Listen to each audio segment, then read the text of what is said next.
Hi, I'm John. Before I continue, please like and subscribe. One click from you means more stories can be shared. Help us reach 1,000 subscribers and make a difference. Let's begin. I straighten my tie in the mirror, feeling that mix of excitement and nervousness you get when your best friend's getting married. Mike and I go way back. Elementary school, high school, college roommates, the whole deal. 20 years of friendship, and today, I was his best man. You ready for the big speech later? Mike appeared behind me, slapping my shoulder. Been practicing for weeks, gonna make everyone cry, then laugh, then cry again. Just don't tell the camping story, man. Lisa would kill me. I laughed. Your secrets are safe. Mostly. The ceremony was perfect. Mike and Lisa exchanged vows under a canopy of flowers, and I didn't even mess up with the rings. During the reception, I found my girlfriend Sarah chatting with Mike's cousin Cameron by the bar. There's my beautiful date. I kissed Sarah's cheek. Cameron's smile disappeared instantly. John, surprised Mike still keeps you around. Good to see you too, Cameron. I forced politeness. Cameron had always been like this, the rich cousin who thought Mike could do better than befriend a nobody like me. Cameron was just telling me about his new investment firm, Sarah said, looking impressed. Fascinating. I grabbed a champagne flute. If you'll excuse us, I need to borrow my girlfriend for a dance. As I led Sarah away, Cameron's eyes followed us with that calculating look I'd grown to recognize. Later, while Sarah was in the bathroom, I was chatting with one of Lisa's bridesmaids about her photography business when Cameron approached with 2 security guards. That's him, Cameron pointed. My cousin's wife just told me he's been harassing her friend all night. What? I stepped back. That's ridiculous. The bridesmaid looked confused. We were just talking about... She's too polite to say anything, Cameron interrupted. Several guests complained about your behavior. The security guards moved closer. Sir, we need you to come with us. This is insane! Mike! I called out, but the music was too loud. People started staring as the guards escorted me toward the exit. Emily, Mike's sister, rushed over. What's happening, John? Ask your cousin, I said, spotting Sarah returning. Sarah, tell them we were just talking. Sarah looked from me to Cameron, who had his arm around her shoulders now. The look on her face, hesitation, then something worse, betrayal. I saw him getting pushy with her earlier, Sarah said quietly. My jaw dropped. Are you serious right now? Don't make a scene, one guard muttered, pushing me toward the door. The last thing I saw was Cameron's smirk and Sarah leaning into his expensive suit as I was escorted out of my best friend's wedding, humiliated and completely blindsided by the 2 people I never expected to stab me in the back. I slammed my apartment door and loosened my tie, still fuming from the humiliation. 3 unanswered calls to Sarah later, I tossed my phone onto the couch. The screen lit up with a notification. Sarah had accidentally left her Instagram logged in on my iPad. Curiosity got the better of me. What I found made my stomach drop. Weeks of flirty messages between her and Cameron. Pictures of them together when she'd claimed to be working late. The latest message sent just hours before the wedding. Everything's set for tonight. Once John's gone, we can finally stop pretending. I grabbed my phone and called Mike. Dude, what the hell happened? You ruined my wedding night. I didn't do anything. Cameron set me up. He's been seeing Sarah behind my back. Are you serious right now? Cameron's the one who donated 50 grand to help me start the restaurant. What have you done except mooch off our friendship? Mooch? I designed your entire website and booking system for free. I've been your best friend for 15 years. Well, maybe those years are done. Lisa's family is mortified. Just give me space, man. The call ended. I stared at my phone in disbelief. 15 years of friendship, gone in one night. My doorbell rang around midnight. I opened it to find Emily, Mike's sister, looking concerned. I knew something wasn't right. Cameron's story didn't add up. Come in, you're literally the only person who's bothered to hear my side. I showed Emily the messages I'd found. That snake. I never trusted him. But Mike worships the ground Cameron walks on since he invested in the restaurant. Invested? More like bought his way into controlling Mike's life. Emily pulled out her laptop. Let's dig deeper. My friend works at Cameron's old company. She said he left under weird circumstances. We spent hours researching. By morning, we had unearthed 3 previous incidents where Cameron had systematically ruined people's reputations before swooping in to help their businesses, eventually taking control. Look at this. Emily pointed to financial records she'd accessed through Mike's cloud storage. Cameron's investment came with fine print. He's been siphoning profits through these vendor companies, all shell corporations he owns. Mike's restaurant is hemorrhaging money, but he doesn't even know it. My phone buzzed. Sarah. John, please let me explain. Cameron convinced me you were cheating. He showed me fake texts. I was stupid to believe him. So stupid you helped humiliate me at my best friend's wedding? He said if I helped get you out of the picture, he'd connect me with his media contacts for my career. I didn't know he'd take it so far. Can we meet? No chance, but I am curious. Did he mention his plans for Mike's business? He said once you were gone, he'd help Mike see that the restaurant needed restructuring.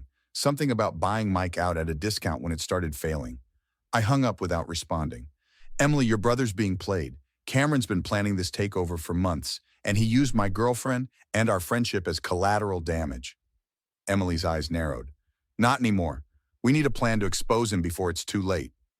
We need more than just suspicions, I told Emily as we spread our evidence across my living room floor. Cameron's too slick to go down without solid proof. Emily nodded, typing furiously on her laptop. I contacted 2 of his former business partners. They're sending documentation of how he orchestrated their downfalls. Both followed the same pattern as what he's doing to Mike. My phone buzzed again. Sarah, for the 5th time today. I finally answered. John, please. I've been such an idiot. Cameron just tried to get me to sign papers becoming his brand ambassador, but the contract would have given him ownership of my content and career. Wow, took you a whole week to figure out he's using you? What tipped you off? When he didn't return your texts after getting what he wanted? I deserve that, but I found something in his briefcase when he was in the shower. There's a post-wedding celebration for Mike and Lisa this Saturday. He has this whole presentation planned to announce he's saving the restaurant by buying Mike out. I glanced at Emily, who was already nodding. Text me photos of whatever you found, then lose my number. John, please, I hung up. 10 minutes later, photos arrived showing Cameron's detailed takeover plan. Emily whistled. This is gold, but we need access to his laptop to get the financial records proving the shell companies. The doorbell rang. I opened it to find a tearful Sarah clutching a USB drive. I downloaded his files while he was on a call. I know you hate me and you should, but don't let Mike lose everything because I was stupid. I took the drive without inviting her in. Thanks. That's it? After 2 years together? You didn't just betray me, Sarah. You helped destroy a friendship that meant everything to me. So yeah, that's it. Her mascara streaked down her cheeks. I'll do anything to make this right. Then disappear from my life. After she left, Emily and I spent hours combing through Cameron's files, uncovering a shocking trail of destroyed careers and stolen businesses. Look at this, Emily pointed to a document. He did the same thing to that tech startup in Boston last year. The founder committed suicide after losing everything. My blood ran cold. We need to stop him before... My phone rang. Unknown number. Fascinating research project you've got going, John. Shame if something happened to the data. Cameron's voice sent chills down my spine. You're finished, Cameron. Am I? Because I just got off the phone with the police about a potential hacking situation.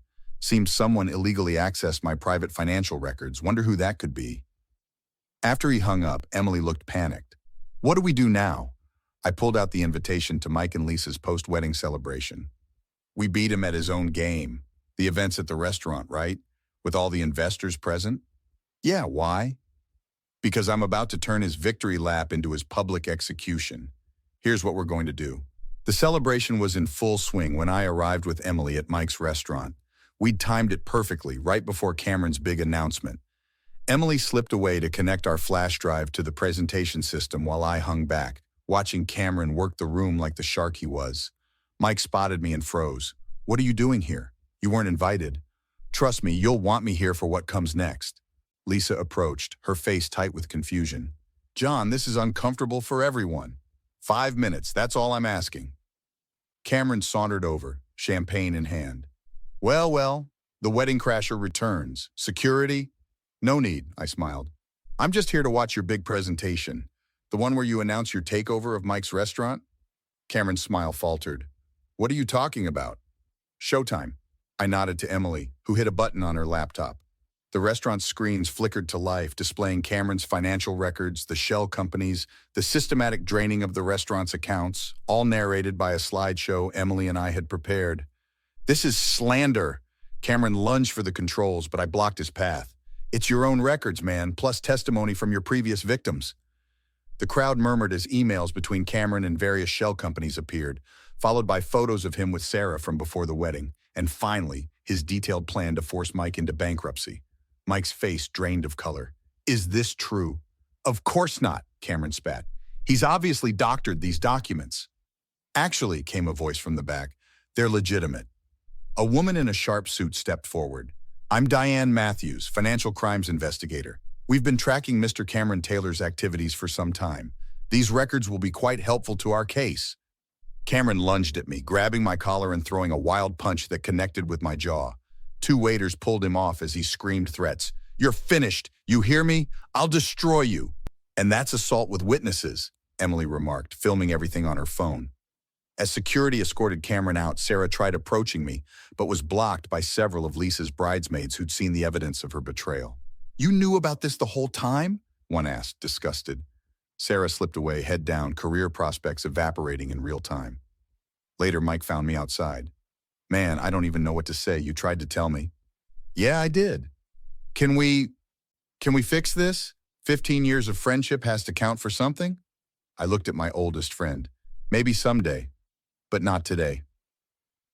3 months later, Cameron was facing multiple fraud charges and had been dropped by every business contact he had. Mike saved his restaurant, though our friendship remained distant. Sarah's social media influencer dreams collapsed after the scandal.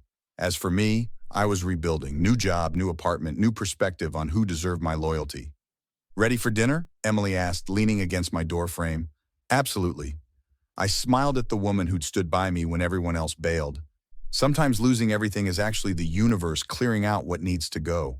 And sometimes the people who help you rebuild your life were there all along, just waiting for you to notice them. What would you have done in John's position when Mike tried to reconcile? Would you forgive a 15-year friendship after such a betrayal? Or do you think John was right to keep his distance? Share your thoughts in the comments below.